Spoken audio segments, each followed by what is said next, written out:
Buenos días. El día de hoy vamos a hablar acerca de técnicas de sutura meniscal como parte del programa de cirugía articular de la Universidad Autónoma de Chihuahua. Soy el doctor Román Priego, R5 de cirugía articular, y nuestro profesor titular es el doctor Edmundo Bermena Farrate. Vamos a iniciar con los principios en la toma de decisiones en cuanto a patología meniscal. Debemos recalcar que la historia clínica y la exploración física van a ser lo más importante para diseñar el plan de manejo en estos casos, individualizando siempre según la edad, profesión y demandas deportivas de cada paciente. Eh, de rutina vamos a solicitar una resonancia magnética, la cual no solo nos confirma la rotura meniscal, sino que nos va a ayudar a descartar diagnósticos diferenciales como una lesión condral pura que simule un cuadro meniscal. Además, nos va a permitir planificar preoperatoriamente si nos vamos a encontrar con un defecto osteocondral concomitante que deba ser abordado en el mismo tiempo quirúrgico. El diagnóstico oportuno en estos casos es crítico, especialmente en pacientes jóvenes, para preservar la biología articular antes de que el daño sea irreversible. Entrando a los criterios de reparación, no todo se va a suturar de la misma forma. Para roturas de espesor parcial o trazos verticales que estén estables y midan menos de 10 milímetros, hacemos únicamente una abrasión sinovial para estimular el sangrado y la cicatrización biológica. Actualmente, la técnica todo dentro se ha convertido en nuestro estándar para la mayoría de las lesiones verticales en el cuerno posterior y en el cuerpo medio. Eh, Sin embargo, pues la técnica dentro fuera clásica no ha quedado obsoleta. Esta la vamos a reservar específicamente para tres escenarios. Roturas grandes en asa de balde, en rodillas con un ligamento cruzado anterior intacto, trazos con vascularidad marginal y variantes tipo 3 inestables de menisco discoide.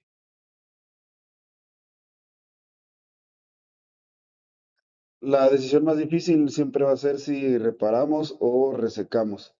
Y pues esta respuesta depende enteramente de la zona vascular del menisco. Los trazos verticales en la zona periférica o rojo-rojo son el escenario ideal para suturar debido a su excelente aporte sanguíneo. En la zona de transición o rojo-blanco, la tasa de éxito ya disminuye notablemente. Aquí vamos a decidir si reparamos o no dependiendo del tipo de rotura y la edad del paciente. Y finalmente en la zona central o blanco-blanco, aquí el tejido es completamente vascular, por lo que la probabilidad de curación espontánea o asistida es prácticamente nula. En esta región, la menisectomía parcial limitada es la conducta correcta para evitar que el tejido inestable siga generando síntomas mecánicos. Entrando a los fundamentos de la reparación meniscal, la historia cambió radicalmente desde la técnica abierta en 1885.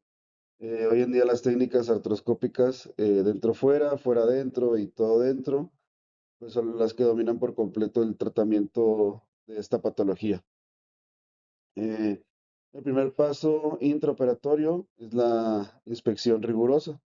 Vamos a usar el gancho palpador para determinar la localización exacta, la configuración tridimensional y la extensión real de la rotura. Tras evaluar la viabilidad de cicatrización, pasamos a la reparación biológica del lecho. Aquí va a ser obligatorio revivar los bordes tanto de la franja sinovial como de ambos lados de la rotura. Este paso busca generar una respuesta vascular idónea mediante el sangrado local. Y finalmente limpiamos cualquier borde deshilachado para evitar que queden prominencias que rocen con el cartílago e iniciamos la fijación.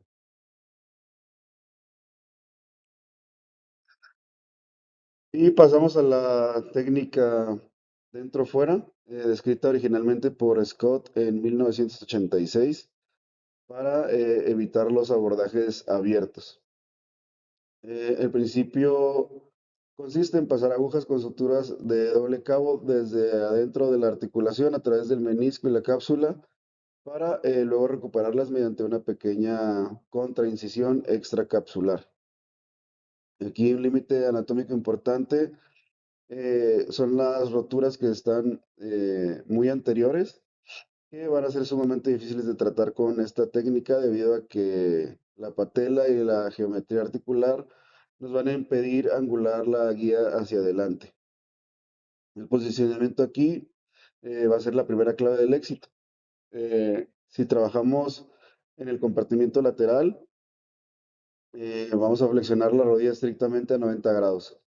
Si vamos al lado medial, vamos a preferir una flexión un poco más ligera y vamos a colocar también un soporte lateral alto en el muslo para hacer una contrarresistencia y un soporte en el pie para mantener la extremidad estable sin usar las manos.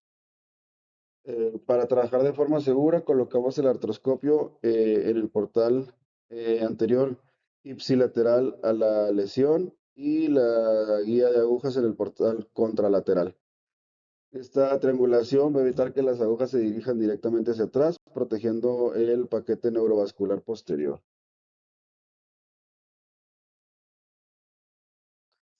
La seguridad de la técnica dentro o fuera depende al 100% de la precisión de la contraincisión para exponer la cápsula. Aquí vamos a diseñar una incisión de 3 a 4 centímetros justo por detrás del eje medio de la rodilla. Para el lado medial vamos a incidir longitudinalmente la fascia del sartorio y realizamos disección Roma para identificar y retraer hacia posterior los tendones de la pata de ganso. Aquí, pues la prioridad absoluta es no lesionar el nervio safeno. Vamos avanzando al plano profundo. Vamos a localizar la cabeza medial del gastrocnemio. La elevamos de la cápsula subyacente y la referimos hacia posterior. Finalmente, vamos a introducir un separador o un retractor popliteo en este espacio entre el gastrocnemio y la cápsula. Y este instrumento va a actuar como un escudo que frena las agujas artroscópicas, va a proteger la rama infrapatelar del nervio safeno y nos va a facilitar la recuperación de las suturas.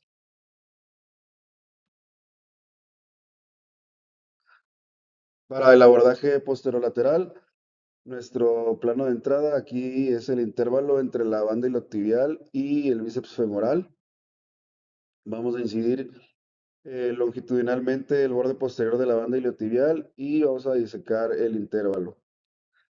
El bíceps femoral debe ser traccionado firmemente hacia posterior, ya que el nervio peroneo común corre justo detrás de su tendón. Y si nos desviamos o usamos instrumentos cortantes a ciegas, podemos causar una lesión irreversible en este nervio. Al fondo vamos a visualizar la cabeza lateral del gastrocnemio, la cual vamos a disecar de la cápsula posterolateral y la vamos a empujar hacia posterior. Y nuevamente vamos a meter el retractor protector en el espacio entre el gastrocnemio y la cápsula para proteger el paquete popliteo. Al colocar este retractor o este separador, debemos tener cuidado de no lesionar la arteria geniculada inferior lateral, que justo va a discurrir en esta zona profunda.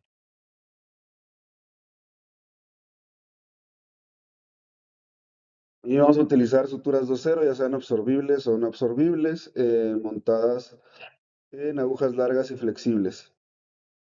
Aquí el cirujano se va a concentrar en la visión artroscópica y el avance de la guía, mientras que el asistente se mantiene listo en la contraincisión para pinzar y jalar las agujas en cuanto choquen con el retractor. Un tip de reducción consiste en pasar la primera aguja a través de un solo borde del menisco roto y usarla como si fuera un joystick para acomodar el tejido y así poder decidir mejor el sitio de salida capsular. Y luego pasamos al segundo cabo de la sutura para reducir el defecto.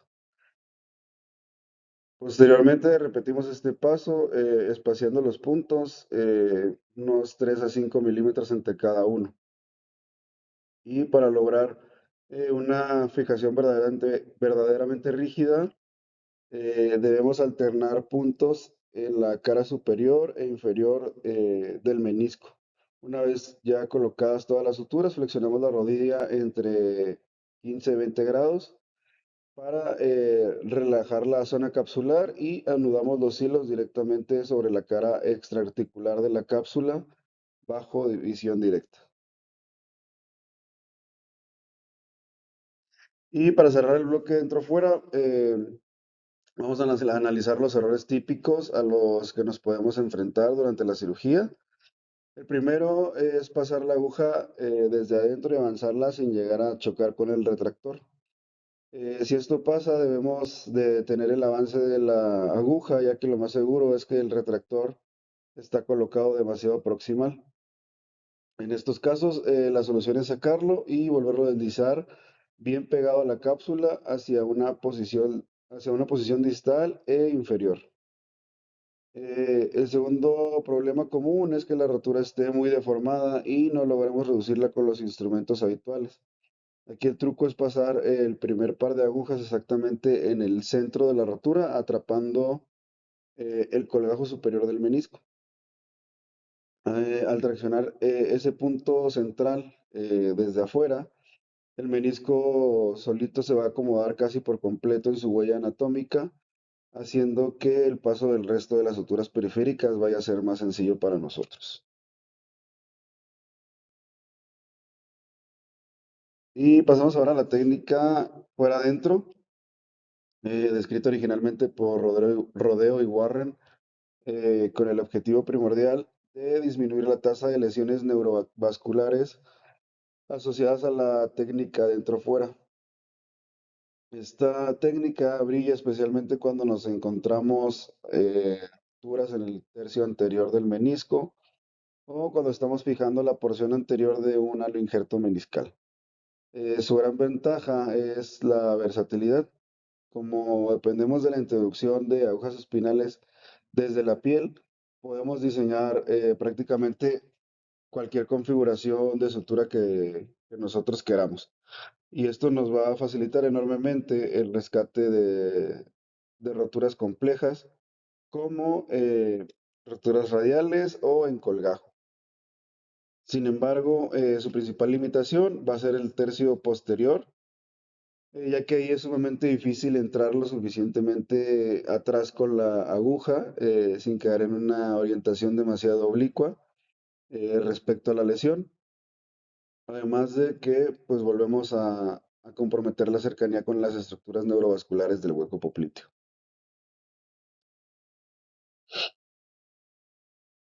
La ejecución técnica fuera adentro se basa en el uso de agujas espinales calibre 18 introducidas de manera percutánea. Aquí bajo visión artroscópica avanzamos la aguja perforando el menisco a ambos lados de la rotura buscando que la punta salga exactamente en la cara central de la hoja meniscal, ya sea superior o inferior, dependiendo de cómo hayamos planeado el punto. Aquí un tip transoperatorio muy útil es meter el palpador o una pinza por el portal contralateral para acomodar el menisco en su huella antes de pasar la aguja. Estos mismos instrumentos nos van a servir para hacer contrarresistencia o apoyo mientras empujamos la aguja desde afuera, evitando que el menisco se desplace o se deforme. Una vez que ya colocamos las dos agujas espinales en la posición perfecta, vamos a enhebrar una sutura calibre 0 o 2.0 a través de cada una de ellas para que aparezcan dentro de la articulación.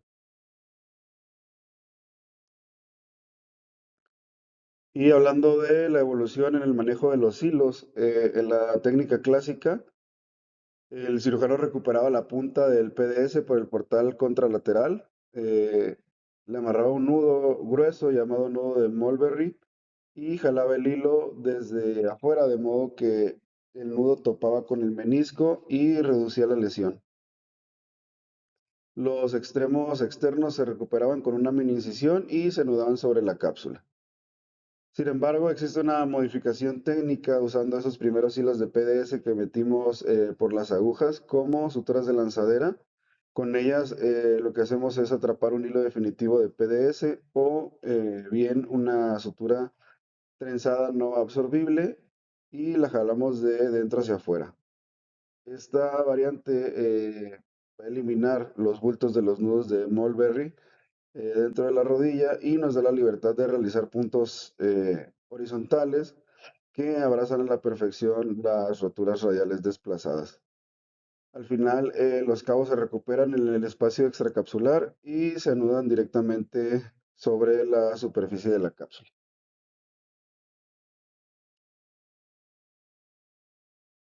Y bueno, entramos ahora a la técnica todo dentro, analizando primero su evolución histórica. Los primeros intentos y dispositivos desarrollados para esta técnica dependían de sistemas de transferencia y requerían que el cirujano amarrara los nudos artroscópicos de forma manual dentro de la articulación. Esta primera generación pues era técnicamente muy demandante para poder suturar el cuerno posterior de manera segura. Era forzoso abrir portales accesorios posteriores.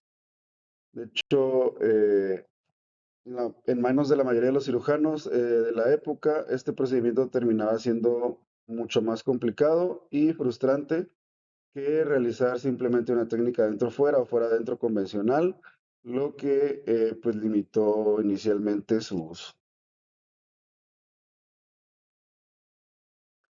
Y bueno, afortunadamente los implantes de última generación han sido diseñados específicamente para resolver los problemas mecánicos de los primeros dispositivos y simplificar los pasos críticos en el quirófano. Estos avances no solo han facilitado la cirugía, sino que aumentaron directamente la tasa de consolidación biológica y la fuerza de la reparación.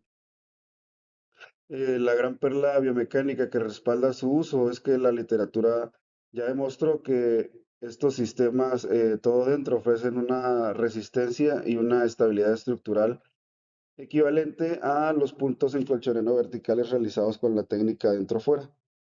Y lo más importante para la rehabilitación del paciente, esta equivalencia de fuerza se mantiene firme incluso cuando sometemos la rodilla a pruebas de estrés mecánico y a cargas clínicas repetidas. Y eso sería todo. Muchas gracias por su atención.